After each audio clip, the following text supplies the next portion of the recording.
세 번째 주제 발표는 어업인의 입장을 들어볼 차례입니다. 해양 레저 산업에 대한 어업인의 입장 및 수산항 상생 사례라는 발표를 해주시겠습니다. 오늘 이런 귀중한 행사에 초대해 주셔서 대단히 감사합니다. 지금부터 레저 산업에 대한 어업인의 입장과 상생 사례를 여러분께 소개하겠습니다. 우선 목차로는 수산항의 개발과 정화, 요트 마리나 유치 과정, 어업인과 레저 산업의 상생 모델 순서로 소개를 하겠습니다. 수산항 개발 과정 설명하기 전에 수산항에 대해서 간단히 설명을 좀 드리겠습니다. 수산항은 강원도 양양군 손양면 수산길 위에 위치하고 있고 국가어항으로 1999년 1월 1일 날 지정을 받았습니다. 마을 규모는 85세대에 163명이 지금 거주하고 있고요. 어선 세력은 68척의 요트, 파워보트가 62척이 지금 계류하고 있습니다. 규모는 북각 방파제 쪽 585m, 남쪽 방파제가 240m 정도 되고 있습니다. 나머지 부분은 참고해 주시기를 부탁드리겠습니다. 현재 수산항의 모습을 갖추기까지는 마을 주민들의 큰 노력이 이루어졌고 지금은 마을 환경이나 수입에 많은 도움을 주고 있습니다. 이러한 모습을 갖추기까지 많은 우여곡절이 있었습니다.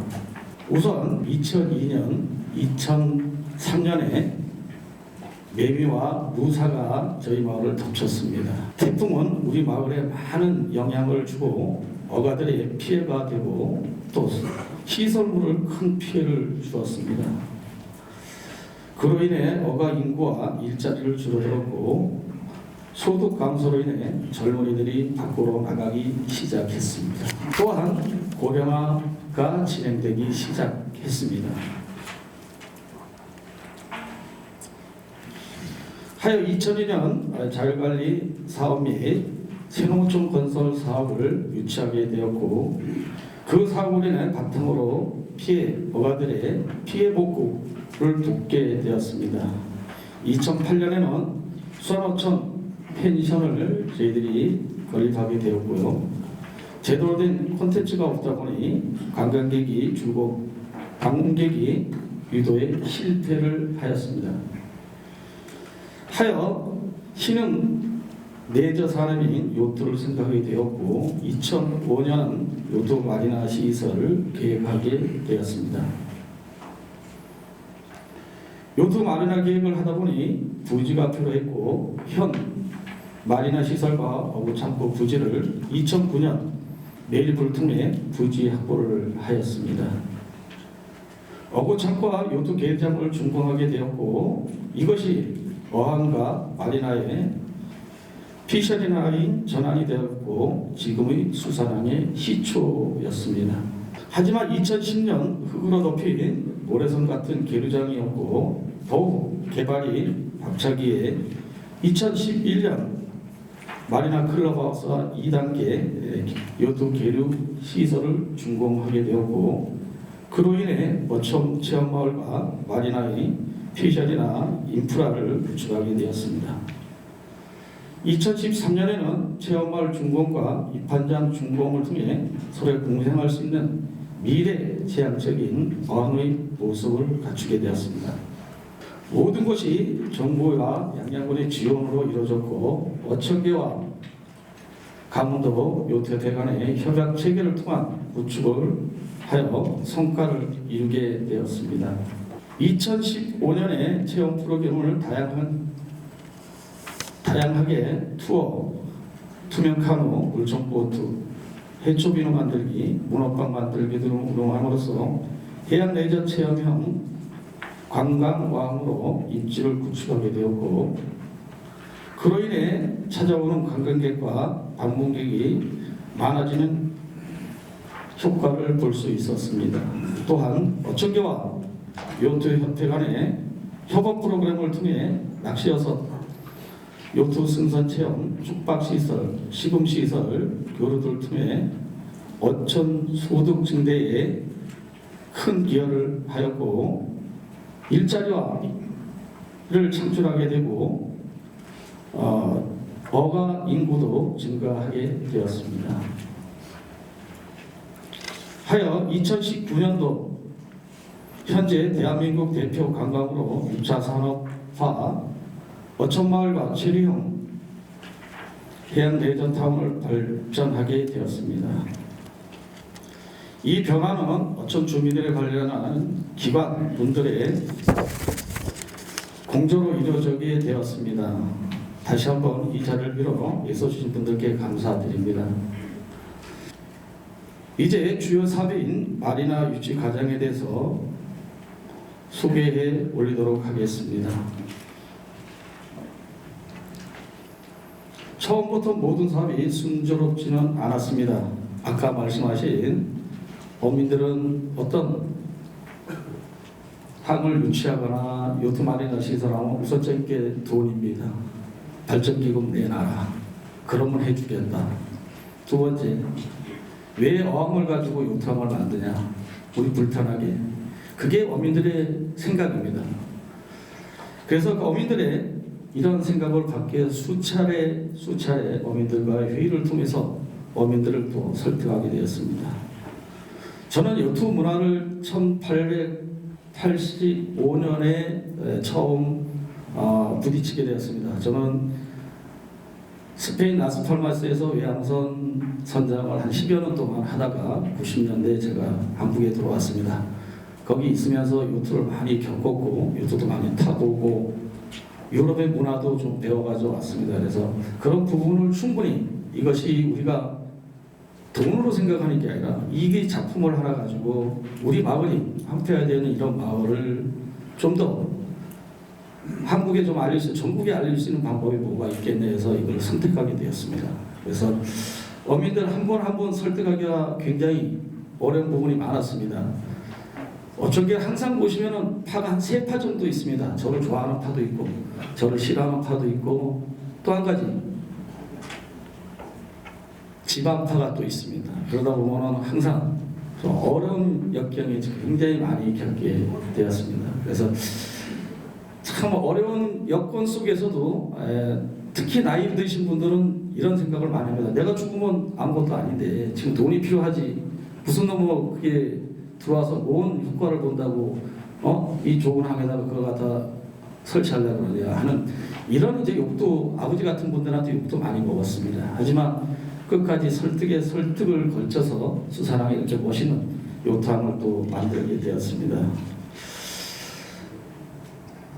계류시설 찾는 여러 사람들과 요트를 또 이거 지어놓다 보니까 또 문제점이 또 생겼습니다. 어떤 문제점이 생겼냐면 제가 또 처음에는 설득을 해서 요트장을 만들게 되었는데 만들고 나니까 어민들의 불편한 점이 굉장히 많거든요. 이분들이 실질적으로 어민들이나 이런 도구에다가 이 요트를 묶어놓고 낚시를 하고 이러다 보니까 어민들 어망이 계속 망가지고 이러다 보니까 어민들하고 부딪히는 분이 굉장히 많았었습니다. 그런 부분들을 또 이 요트 하시는 분들과 협의를 통해서 또 이런 부분을 해결을 하나하나 해 나가다 보니까 이제는 서로가 공조하고 서로가 한 마음이 돼서 같이 수산항에서 공조하고 있습니다. 특히 아시겠지만 저희 마을은 둥기요트라 그래가지고 항 내에서 둥기요트를 탑니다. 어느 항에 가도 그 용납이 될 수 없을 겁니다. 어민들과 그만큼 요트협회 간에 상생을 잘 했기 때문에 이런 효과가 있다고 좀 생각하거든요. 그래서 어민들이 들어올 때 둥기요트를 학생들이 타고 있으면 어선이 피해갑니다. 요트가 피해가는 게 아닙니다. 그 정도로 지금 저희 마을은 요트와 어민 간의 협의 없이 협의를 통해서 지금 잘 이루어져 나가고요. 그리고 또 체험마을이나 또 어촌이 힘들 때 요트 협회나 요트 직원들이라서 또 같이 또 일도 해주고 청소도 같이 하고 그렇게 움직임으로써 지금은 요트와 어촌이 같이 상생하는 그런 분위기가 됐다는 걸 한번 말씀드리겠습니다. 이것은 패러타임 시프트입니다. 저희가 이런 부분이 어민들하고의 서로 공존을 못했다 그러면 아마 저희 마을의 요탐은 영원히 존재하지 않았을 겁니다. 간략히 설명드리자면 강요와 침범이 아닌 공생할 수 있는 것에 대해 이야기를 했고, 개발자 위주가 아닌 설계 및 수립이 아닌 운영자 중심의 계획을 구상하게 되었고요. 불도저식 일괄 개발이 아닌 맞춤형 단계별 개발에 초점을 두고 하드웨어가 아닌 소프트웨어 및 콘텐츠 중심의 생각의 전환에 대해서 이야기를 같이 했습니다. 마지막으로 성과 위주 결과 도출 방식이 아니라 실체적 변화를 도모하고자 하는 이야기를 하며 상호간의 발전, 비전을 제시하여 인식의 변화를 이끌어내고자 노력을 했습니다. 그 일환으로 교육을 통한 변화를 주고 주민 대상으로 역량 강화를 1회씩 실시하였고, 주요 선진마을 답사비 견학을 2회씩 하게 되었습니다. 두 번째입니다. 소통입니다. 정부 또한 지자체, 옆에 주기적인 미팅을 하게 되었습니다. 만나면 욕을 못합니다. 더 없으면 욕을 해도 서로 만나면 욕을 못합니다. 그것이 주제입니다. 계속 부딪혀야지만이 어려운 점들이 없애주고 가까워지고 친구가 되고 형이 되고 아버지가 되고 동생이 되고 하는 게 이런 부분인 것 같습니다. 어항과 마리나가 공존하는 항구가 만들어지게 되고, 인프라가 구축되어 시설을 이용하는 방문객을 통해 숙박시설, 식협시설, 낚싯배를 통한 어촌의 수입이 증가되었고, 시설을 운영하는 인원이 증가에 필요하다고 보니 일자리 창출이 되어지는 효과를 보게 되었습니다. 그 성과는 첫 번째, 환경의 변화였습니다. 두 번째, 소득의 변화였습니다. 세 번째, 인구의 변화였습니다. 저희 마을은 아까 보셨다시피 2004년도에 마을 전체가 노사 매미로 인해서 황폐화가 됐습니다. 그런 마을을 15년에 걸쳐서 지금 현재 저희 어촌계의 현황입니다. 정부에서 실시한 어촌체험마을 사업비 2억 5천, 지방비 2억 5천을 들여서 지금 맨 왼쪽에 보시면 건물 3층을 저희들이 짓게 됐습니다. 이 맨 건물 2층에는 와서 쉬어갈 수 있는 숙박시설을 만들었고요. 2층에는 제가 어미들한테 엄청 얻으면서 만드는 게 교육장을 만들었습니다. 저희들은 매월 11일이 공휴일입니다. 그날은 배가 한 척도 못 나갑니다. 바다를 나가면 벌금이 50만 원이고요. 회의에 참석을 안 하면 30만 원의 벌금이 있습니다. 그런 규약을 통해서 어민들이 100% 회의에 참석을 하고 동참을 하게 만드는 게 지금 15년 동안의 역할이었습니다. 투명 카누 보시면 계류장도 깔끔하게 저희들이 만들어서 연중 관광객이 한 3만 명 정도가 왔다 갔다 합니다. 그리고 옆에 보면 어촌계 식당도 저희가 직접 운영을 합니다. 리모델링을 해서 작년에 어촌계 돈 1억을 들여서 리모델링을 싹 했습니다. 깔끔하게 해서 밑에는 식당, 2층은 민박. 민박은 3만 원 선에서 주무실 수 있게끔 아주 싸게 저희들이 제공하고 있고요. 이 어촌계 펜션은 저희들이 정말 목재 건물로 정말 아름답게 지어서 지금 활용을 하고 있습니다. 안내소도 저희들이 준비를 했고요.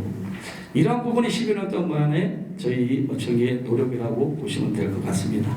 이런 거를 실시하게 될 수 있었던 게 뭐냐? 요트가 있었기 때문에 가능했습니다. 있는 사람이 와서 쓸 줄도 알고 요트를 타면서 저게 무엇인가? 나도 한번 타볼까?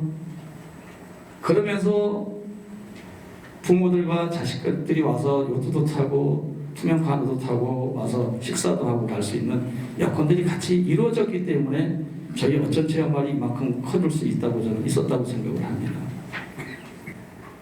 이용 액수를 보시면 사실상 뭐 소득에 대한 것도 문제가 있겠습니다. 어촌에서 처음에 체험마을과 이런 사업을 시작하기 전에 저희들은 무일푼이었습니다. 어촌계에 수익이 없습니다. 저희 항은 국가항이기 때문에 공동 어장권이 몇 헥타 될 것 같습니다. 47헥타밖에 없습니다. 저희는 다른 데는 몇백 헥타씩 이래 되지만은 저희 마을은 항 하나밖에 없습니다. 항 외에 47헥타가 저희 공동 어장권입니다. 수입이 없습니다. 그래서 이런 사업들을 하나하나 하면서 지금 2016년도 대비 2018년도에는 인구 이동수도 저희가 한 26%, 30% 증가했고요. 그리고 소득 사업도 거의 한 4억 한 6천 정도 되는 것 같습니다. 그래프를 봐주시면 고맙겠고요. 저희 마을은 요트로 인해서 수산항이 전국에 알려지게 되었고 수많은 대회라든가 이런 걸 통해서 4대 방송에 나가게 되었고 그런 거를 생각해서 저희들은 어떠한 요트함이 들어서 돈이나 이런 걸 요구한 적이 없습니다. 이것은 우리 마을을 먼저 알리자는 뜻에서 요트함을 받아들인 거고요. 그 설득을 수개월을 통해서 설득을 해서 지금은 수산항의 명품항으로 이렇게 변화가 됐습니다. 아까 그림 잠깐 봤지만 아름다운 어항 또 어항 정비 사업으로 한 260억 정도를 저희 마을에 투자해서 지금 설계가 들어가서 작년부터 이렇게 공사를 하고 있습니다. 이 사업이 다 끝나면 저희 남은 유럽에 못지않은 정말 수산항 명품항이라는 것을 보여줄 수 있을 것 같습니다. 여기 잠깐 여기 조금 더 시간 더 주는 것 같은데요. 사회환원 도입도 저희가 해서 초등학교 같은데 자매결합 매장되는 실적으로 자금을 전달하고 있고요. 마을 풍화자나 행사에 또 지원도 하고 노인의 활성기금도 저희들 좀 기탁을 하고 있습니다. 투자된 자금은 순수익의 20%를 저희들이 자조금으로 조성을 하고 있습니다. 수익의 20% 중에서는 어촌기업 퇴직금이 있습니다. 퇴직금이 2천만 원입니다. 그래서 노후에 퇴직을 하시면 이분들이 생활에 보탬이 되라고 저희 업체에서 한 2천만 원을 저희들이 퇴직금으로 주고 있습니다. 위에 보시면 이제 세대 수가 많지는 않지만 한 5세대 정도의 인원수도 한 5명 정도가 이제 증가하고 있고요. 지금 현재는 기업이천 친구들 2분을 지금 어촌계에서 좀 키우고 있습니다. 그래서 열심히 가르치고 있고요. 그분들이 지금 이제는 배를 끌고 나가서 자기 돈도 벌고 이렇게 지금 기업이천 2분을 열심히 지금 가르치고 있습니다. 어촌계가 운이 너무 높다고 이렇게 보시는데 그런 데도 있고 낮은 데도 있습니다. 더 낮추기 위해서 저 역시도 많은 노력을 지금 하고 있습니다. 그런 부분이 꼭 이루어져야 된다고 저는 또 생각을 합니다. 그리고 일자리 창출 또한 저희들이 굉장히 많이 하고 있습니다. 수익이 아까 4억 6천 정도 된다고 했는데 4억 6천에 2억 5천 정도는 경비로 다 나갑니다. 어민들 별로 좋아 안 합니다. 죽으라고 이래가지고 이 경비로 다 빠져나가고 돈 몇 푼 안 나오면 어민들이 안 좋아하잖아요. 그런 부분들이 있는데 그래도 어민들 설득하고 이런 벌금 제도나 또 이런 제도들을 잘 만들어 놓음으로써 실질적으로 이게 이루어질 수 있었습니다. 보시면 상호장 제도 정부에서 50% 지원해 줍니다. 지자비 50%, 화장실 청소 그리고 숙박시설 청소하시는 분은 3명을 쓰고 있습니다. 월급을 주고 그리고 소매점에 우리 장명회장 잘 아시겠지만 저희 소매점에 4명을 두고 지금 월급을 주고 드리고 있고요. 그 다음에 체험 진행 요원이 2명이 있습니다. 그리고 성수기 아르바이트생을 한 4명 정도 두고 있고요. 식당이 한 2명 정도, 전개 일자리 개원들은 34명 정도를 노인들 나이 드신 분들을 직접 쓰고 있습니다. 이분들은 월급을 주시는 게 아니고 그때그때 일할 때 일당을 주고 있습니다. 그래서 총 50명의 인원을 빗자루 창출을 만들어서 운영을 하고 있습니다. 더 하시라는데 일이 이제 뭐 얘기가 끝나서 더 못하겠습니다. 아무쪼록 이런 발전을 요트를 기점으로 해서 어떤 관광이 활성화가 될 수 있다면 저 역시도 많은 또 노력이 필요하다 그러면 저도 쫓아다니면서 이런 부분에서 충분히 설명을 드리겠습니다. 오늘 이렇게 청취해 주셔서 대단히 감사하고요. 기회가 좀 된다면 좀 더 길게 좀 이렇게 했으면 좋은데 시간이 너무 짧은 관계로 이것으로 마치겠습니다. 감사합니다.